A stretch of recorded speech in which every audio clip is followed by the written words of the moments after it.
Most energy cost comparisons are misleading before they even begin. We're used to seeing simple numbers. Cost per kilowatt hour. Installation price. Monthly bill savings. Traditional energy on one side, alternative energy on the other. One looks expensive, the other looks clean, and the conclusion feels obvious, but that clarity is an illusion, because the real cost of energy is rarely where people are looking. At first glance, traditional energy feels cheap because the system is already there. The grid exists. Infrastructure is sunk. Power shows up when you flip a switch. You pay a bill and move on. Alternative energy, on the other hand, feels expensive upfront. Solar panels, batteries, inverters, installation, maintenance. The price is visible, immediate, and personal. So people compare the visible costs and assume they're comparing the full picture. They're not. The frustration usually starts after that comparison. People invest time researching alternatives, running calculators, reading estimates.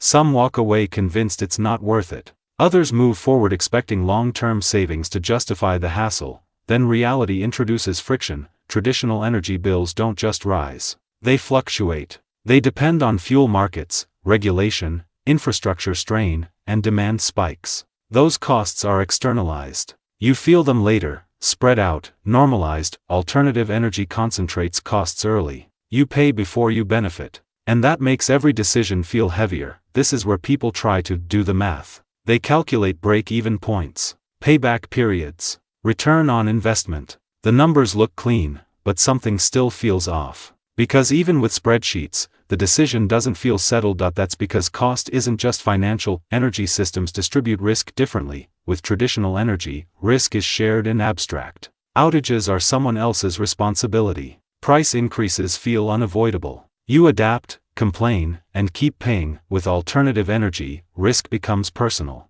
Performance depends on conditions. Maintenance is yours. Limitations are felt directly. The system doesn't hide trade-offs, it exposes them. At the surface level, people argue about efficiency and price. Those debates miss what actually drives satisfaction or regret. Then comes the turning point. The real cost difference isn't traditional versus alternative energy. It's centralized convenience versus decentralized responsibility. Traditional energy charges you money over time. Alternative energy charges you attention, planning, and adaptation. Once you see this, the arguments change. Solar isn't just expensive hardware. It's a shift in how energy decisions show up in daily life. Batteries aren't just backup, they're constraints that force prioritization. Generators aren't just insurance, they're noise, fuel logistics, and trade-offs. On the other side, the grid isn't just a bill. It's stability subsidized by scale. It's invisible maintenance. It's delayed consequences. Neither system is free. They just ask for payment in different currencies. This reframes the question people should be asking. Instead of, which energy is cheaper,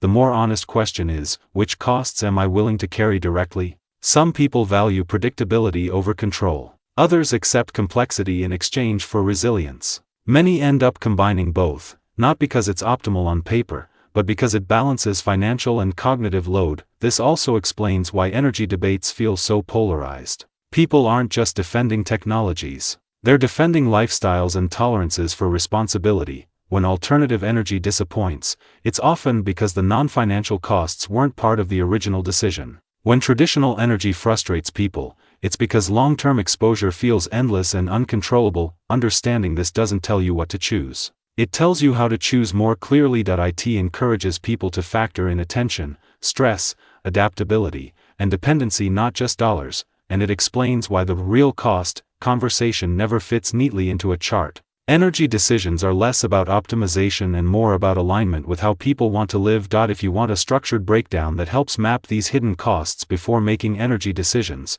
there's a practical framework linked in the description. If this kind of analysis helps you think more clearly about trade-offs most people overlook, consider subscribing. More long-form breakdowns like this are coming.